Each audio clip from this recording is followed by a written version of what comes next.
دوستوں آج کی اس ویڈیو میں ہم آپ کو صحابی رسول صلی اللہ علیہ وسلم ہم شکل جبرائیل امی اور سفیر رسول صلی اللہ تعالی علیہ وآلہ وسلم حضرت دحیہ کلبی رضی اللہ عنہ کے بارے میں بتائیں گے، آپ کی حالات زندگی اور قبول اسلام کا تذکرہ کریں گے۔ اس کے علاوہ آپ کی زندگی سے کچھ ایمان افروز واقعات بھی بتائیں گے۔ لہٰذا ویڈیو کو اسکپ مت کیجیے گا اور آخر تک ہمارے ساتھ رہیے گا۔ سن 7 ہجری ماہ محرم الحرام میں رسول اللہ صلی اللہ علیہ وسلم نے مختلف بادشاہوں اور سرداروں تک اسلام کی دعوت پہنچانے کے لیے خطوط لکھوائے اور ایک دن میں 6 قاصدین کو روانہ فرمایا۔ ان میں سے ایک معزز قاصد مکتوب لے کر روم کے بادشاہ ہرقل کے پاس پہنچے۔ نبی کریم صلی اللہ علیہ وآلہ وسلم کے جامع اور معنی خط کا متن جو تاریخی کتب میں نقل کیا گیا ہے یوں ہے: محمد اللہ کے بندے اور اس کے رسول کی طرف سے ہرقل حاکم روم کے نام، سلام اس شخص پر جو ہدایت کی پیروی کرے، میں تجھے اسلام کی دعوت دیتا ہوں، اسلام لیا سلامت رہے گا، تجھے اللہ تعالیٰ دوہرا اجر دے گا، اور اگر تو روح گردانی کرے گا تو تیری تمام رعیت کے اسلام نہ لانے کا گناہ تجھ پر ہوگا۔ اے اہل کتاب، جو بات ہمارے اور تمہارے درمیان یکساں تسلیم کی گئی ہے اس کی طرف آؤ، وہ یہ کہ ہم اللہ کے سوا کسی اور کی عبادت نہ کریں اور اس کے ساتھ کسی بھی شے کو شریک نہ بنائے، اور ہم میں سے کوئی کسی کو اللہ کے سوا کارساز نہ بنائے۔ اگر یہ بات نہ مانے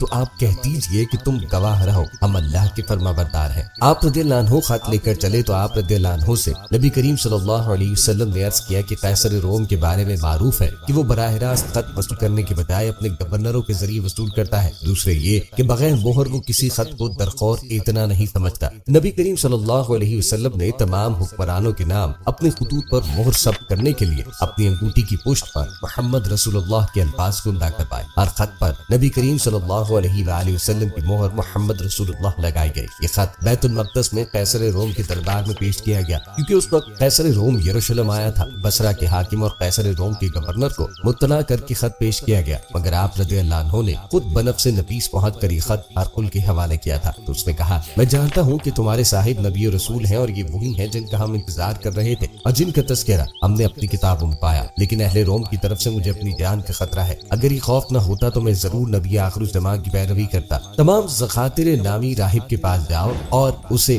یہ باتیں بتاؤ، اس کی عزت ملک روم میں مجھ سے بھی زیادہ ہے اور اہل روم کے نزدیک مجھ سے زیادہ اس کی بات قابل قبول ہے، تم دیکھو کہ وہ کیا کہتا ہے۔ محترم قاصد نے نبی کریم صلی اللہ علیہ وسلم کے پیغام کو راہب تک پہنچایا تو اس نے کہا، اللہ کی قسم تمہارے صاحب نبی ہیں، اللہ کی طرف سے بھیجے گئے ہیں، ہم ان کے اوصاف کی وجہ سے ان کو پہچانتے ہیں، ہم نے ان کا نام اپنی کتاب میں دیکھا ہے۔ یہ کہہ کر اس راہب نے اپنا سیاہ لباس اتار کر سفید پوشاک دیوبند پھر عبادت خانے میں جا کر اہل روم سے کہا، ہمارے پاس احمد رسول اللہ کا مکتوب آ چکا ہے جس میں انہوں نے ہمیں دین الہی کی جانب بلایا ہے۔ میں گواہی دیتا ہوں کہ اللہ کے سوا کوئی معبود نہیں اور گواہی دیتا ہوں کہ احمد اللہ کا رسول ہے۔ اتنا سننا تھا کہ قوم نے اس راہب پر یک بارگی حملہ کر دیا اور بار بار کر اس راہب کو شہید کر دیا۔ رسول پاک کے قاصد دوبارہ شاہ روم کے پاس پہنچے اور اسے راہب کا معاملہ بتایا۔ شاہ روم کہنے لگے، میں نے تم سے ہی پہلے کہہ دیا تھا کہ مجھے اپنی جان کا خوف ہے، ورنہ اس راہب کا مقام و مرتبہ تو اس قوم کے نزدیک مجھ سے بھی بڑھ کر تھا۔ ملوک الشاہان کے نام یہ خطوط محرم 7 ہجری بمطابق 628 عیسوی میں لکھے گئے تھے۔ قیصر نے خط تمام سفارتی آداب کو ملوز خاطر رکھتے ہوئے نہایت عزت و احترام کے ساتھ وصول کیا اور اس کا مضمون پڑھ پایا۔ خط کے نفس مضمون سے واقف ہونے کے بعد اس نے اپنے درباریوں سے پوچھا کہ کیا ان دنوں جزیرہ نما عرب سے کوئی تاجر یروشلم آیا ہوا ہے؟ اسے بتایا گیا کہ ہاں۔ اتفاق سے ان دنوں سردار مکہ ابو سفیان و دیگر تاجران مکہ شام میں تھے۔